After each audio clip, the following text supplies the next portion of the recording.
100 years ago, foreign visitors started calling Yangon the Garden of the East. I don't know whether it's still valid or not because today, the average Yangon resident has only around 1 square meter of public garden space. 1 WHO recommends 9. So today's video is about what we lost and why getting it back isn't sentimental, it's survival. Stick around to the end and I'll give you 5 hype and IELTS phrases that the examiner love to hear in your IELTS test.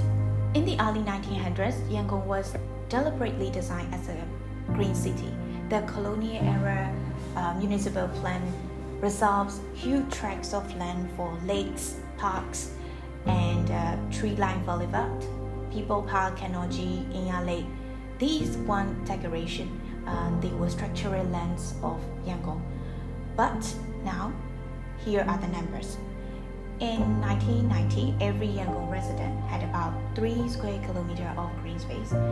But by 2014, the number had collapsed to 0.41, which means a 7-fold decline when WHO recommends 9, as I mentioned a bit earlier.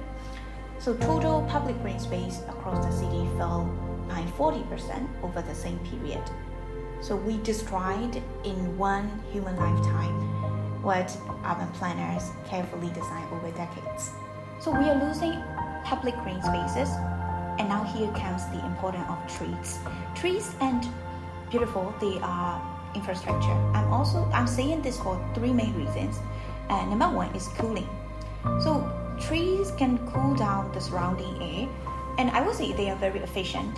According to what I have read, one big tree provides natural air conditioning with a capacity of 10 roadside AC units, but you don't need any electricity like generator running outside your window. And number 2 is flood control. And in many regions in Myanmar, we suffer from floods, severe, massive floods in rainy season. And the thing is, we lost a lot of trees.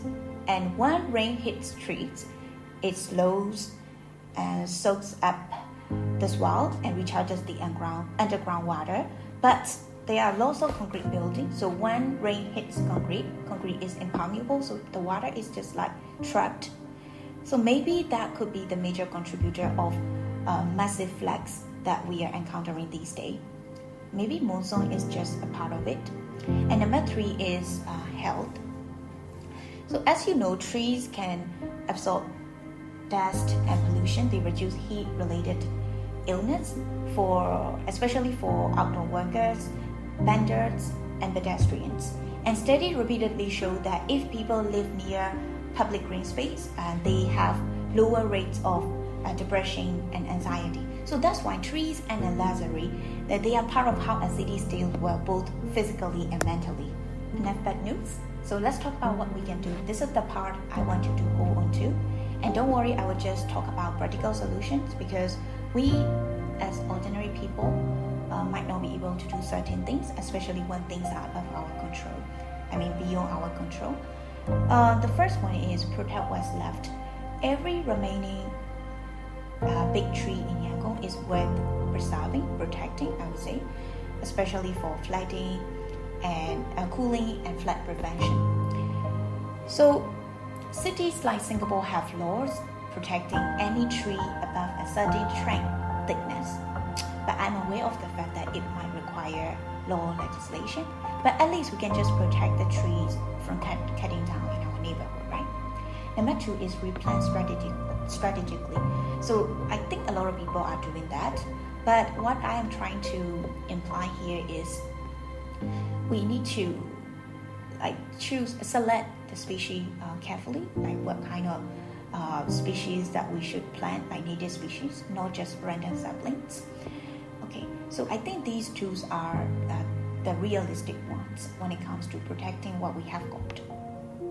If you're preparing for the IELTS, this topic is cool because it shows up in writing task 2, speaking part 3, and listening all the time.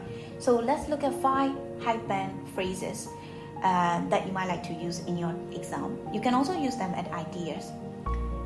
Urban green space is essential for environmental sustainability. Rapid urbanization has come at the expense of natural infrastructure. Trees provide ecosystem services that cities cannot easily replace. Preserving heritage green spaces is a form of cultural conservation. Reforestation and urban canopy restoration mitigate the effects of climate change. Now we know how we lost 40% of public green spaces and how we can undo the damage by following certain actions. Actually, this video is designed to help IELTS candidates, especially with the idea generation and topic-related vocabulary phrases that they might need to use in the exam. I also want this to be educational because I believe this is one of the pressing concerns that we need to be aware of. So I believe you learned something from the video, and if this video makes you think about something, please smash the like button and don't forget to follow and subscribe our channel. Thank you.